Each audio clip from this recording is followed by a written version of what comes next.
Guys, hello everyone, welcome to my channel. And for today's video, ayan, gogora ang family sa Lemery, Batangas. So ayan guys, magmumotor lang kami, and don't worry, yung anak ko ay may license na din sa pagmumotor, sa pagdadrive. Ayan, ang second stop natin ay sa Taal. Ipapasyal namin yung mga bata kasi rest day ko naman, para makalabas naman sila. Ayan, papakita namin sa kanila yung theme park sa Lemery, yung Fantasy World. Ayan. So, mainit pa. Around 3 PM guys. Mahaba-haba kasi yung biyahe, kaya maaga kami umalis. And syempre, first time namin makapunta dun, kaya hindi pa namin alam yung way. Nag-google lang kami.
At mag-enjoy kayo sa mga views na ating dadaanan, at para na din kayong nakapag-rides.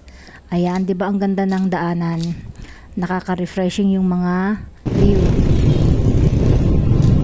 May madadaanan tayo guys na malalaking building. Yan yung nakita natin sa pinakataas ng bundok.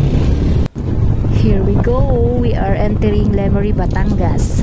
And malapit na daw dito yung Fantasy World. Oh my God, excited. So ayun guys, bibigyan ko kayo ng konting kaalaman about sa Fantasy World. Ang Fantasy World is situated along Diokno Highway and Lemery, Batangas. So here we go. Yan, nakikita nyo na. Yan yung Fantasy World. Ayan. Dito na tayo. Ang bilis lang no, ng transition. Enjoy lang kayo guys sa view na nakikita nyo. Nakakapanghinayang lang guys kasi hindi na pwedeng pumasok dyan, pero napakaswerte ng mga taong nakapasok na dyan at nakapamasyal na. Maswerte sila, pero ngayon close na because it was believed to have abandoned due to low funding. It is now currently maintained by the Homeowners Association.